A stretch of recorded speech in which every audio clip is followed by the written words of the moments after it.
Hello. The other day I showed you my box where I sort and store my signatures that I'm getting ready for journals that I'm going to make. And today I thought I would show you where I keep just notebook paper. So I covered these boxes with newsprint, just with white glue, watered down a little bit. I covered them and just wrapped it to the inside. I think these boxes I got from work, but they're just a little bigger than a shoe box. You could use a shoe box or whatever kind of box fits nicely onto your shelving system. And then I pick up a lot of papers and notebooks at thrift stores and such. And so just to kind of keep them all in one spot, I sort them by size and put them in here. So I'll show you what I've got in the back here. This is one that I got from work. It has one of those kind of suede feel covers, and it's like a day timer book. Ivory pages, which I like.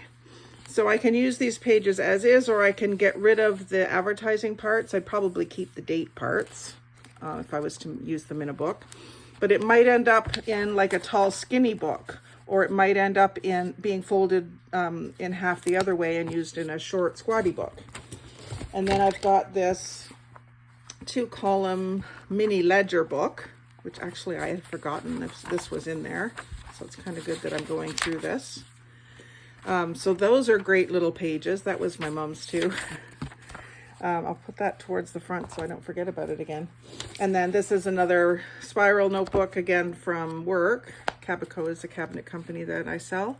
And it's a graph paper one. So I may coffee dye some of that, but it'll be good to include in some notebooks. Can cut it down.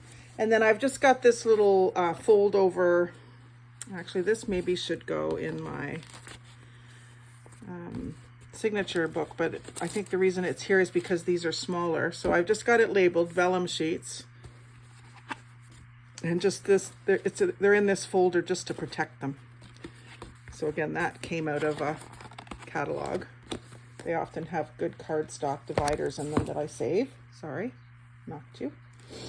And then just little bits of, where I've cut the edge off some paper, I'll stick that in there because it can stand up in with these others. And then there's some really pretty paper with butterflies on each corner.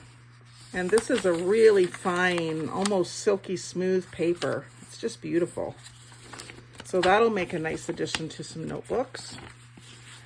And again, I probably should have some of these pre-folded in my signature box. So after this video, I may do some of that. And then I've got some paper that I've pulled out of a book from the thrift store. And I've used most of this paper up because it's sort of a handmade quality paper. It was like a photo album or something that someone probably bought in Barbados or somewhere like that. So I'm always on the lookout for those for a really good price. And then I think I showed this in a recent haul. It's just a pretty book with floral images on each page, but just in a very subdued greeny taupe color. A few little quotes on the pages too.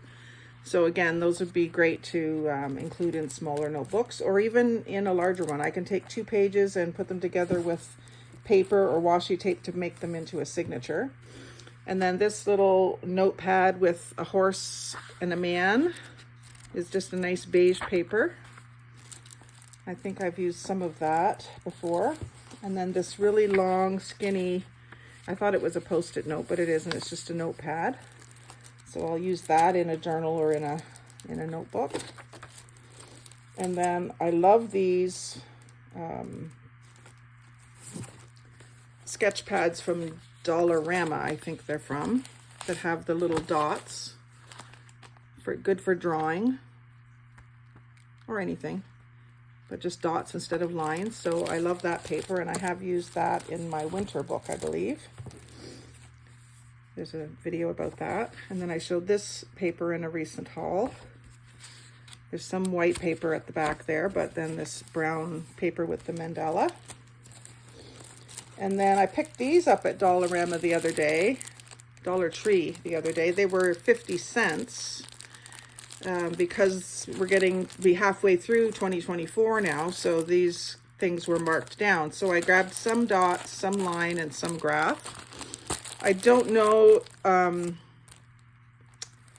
really how I would use, well, I suppose I could use these in a journal, and I could also like use the other side, collage on this side or whatever, to make little mini notebooks. But I just thought that those were too good of a deal to leave there. And then the background of them there's a magnet on the back, and then there's a bit of cardstock in the back with a pretty floral. And then this paper, Amazing Love, sort of a religious theme, but I liked the brown grungy look. And then I can always cover this. It's got a cross and a heart. You can always cover that up with a different accent. So these are just things I've collected and hope to use up. It helps to go through them every once in a while too. So some lists. I have no idea what to eat list and a packing list. So that would be really good for a travel notebook. Good something for, I could include these sorts of things in swaps too. People, when you do a swap, always want something unique. So that would be a good thing. And there's another, just a notepad from work. Try to sort them as I put them back. And then some more just notepad paper. This one's a bit like a crepey feel. And there's a pretty one with some polka dots on the top. And then this paper here is just stuff I've salvaged from work out of a kitchen catalog. And this is the center part from statements, like a monthly statement that we would send a customer, where I just cut out the column parts. And then another little bit of note paper out of a three ring binder, a small notebook size one. And then a large, well no, this is just the guts of a notebook. The cover's already been taken off of it. So again, I can use it this size, or I can make a long skinny or a short squatty, whatever works. Or I can just use it to cut down to make my little mini notebooks. And then I really thought this was pretty paper. So this I was able to save signature size, like already folded. I took them right out of the cover. I just love that it's a blue paper. And then this little notebook, the cover's already gone off of it. It's just something probably from the dollar store. It's an older one. Just haven't used it all yet. And same thing with this. I think this was maybe my mom's. She had a lot of notebooks and like 2 things written in them, and that was it. Always like me, just always starting a notebook, never finishing it off. And then there's another one that same size, and that's got some of my notes in it. And then this one I got with a recent haul. It was part of a kit, so it was a notebook, so I just stuck it in there. I'll probably just decorate it a little bit. Little notepads, and you know, when you go to a hotel room, you'll pick up a little bit of the note paper or whatever. This is out of a diary. I just thought that was a pretty cover page and end page.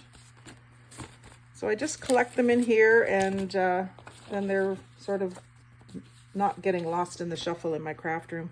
I love this one with the little pig. Stay tuned for this important message. He's a television, so it says volume, tone, color. So that's a cute one. Good for a swap as well. And then little post-it pads. I buy these at Dollar Tree. Try to get them in the pastels and the beige tones when I see them. They often have brighter colors, which I don't use as much. These little, I don't know where those came from.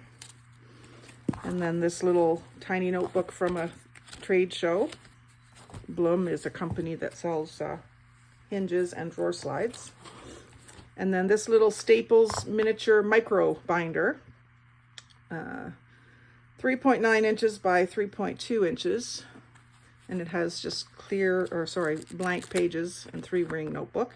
And then in a different haul, I got a set of the refill paper for it. So those are in there, waiting to be used up. And if you're crafting, this box is ever changing. You know, you might have it full one day, and then you're running out and you go do a thrift store haul and you fill it back up again. The mini composition notebooks, I just think those are so cute. And I do have a video on where I decorated some of those for my father. I'll probably do some more for Christmas this year for my son and my husband. and maybe Dad too. And then this one I just bought because of the gorgeous cover, and it's just got white paper in it. So sometimes I'll tea dye or coffee dye these papers, and sometimes I'll use them white. Just depends what it's for. If it's for a junk journal that I'm making, it's usually dyed. And then I have this little miniature 2-column blue line ledger, which I thought was neat. I've never seen a small one like that. And I just love these papers. When I bought them, I thought they were cards, but they're just individual pieces of note paper with a scalloped and embossed edge and the little floral up in the corner, and each one's the same in the pile. So I've got lots of those to use up. A little never give up book, some ivory paper in it, a stack of thinner cardstock, grab and go word hunt. So it's important to remember you don't just have to have lines and blank pages. You can have activity sheets in your notebooks too. And then this one is pretty. It has butterflies on the corner of each page, and it also has some butterflies on the front that I can fussy cut, and a cutout of a butterfly, and the back is like a stencil with 3 butterflies. I should really leave that out to salvage that. And then the last few things are pre-made notebooks that I've picked up with Mission Thrift for, that probably was half price of the 75 cents. That's when I usually buy them. And so these are just waiting to be used for mini notebooks. And I mean, I could just use this, maybe decorate the cover, although that one's already cool. But that probably cost me $1/4. I don't usually buy them at full price. So just using the paper, maybe using the cover for something else. And then the G, I think that one was my mom's. And a Mary Englebright. And then I also try to look for interesting shapes of notepads. The mirror, the dress, and I've included some of those in swaps.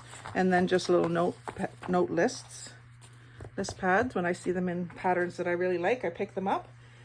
So I hope this helps you to think of other things to use in your notebooks, and an easy way to store them is just to corral them together in a box and label it, and then you'll always know where to look for them. I hope you enjoyed this. If you did, like, comment, share. What was the most surprising thing that is in this box that you weren't expecting? And thanks for watching. Have a great day.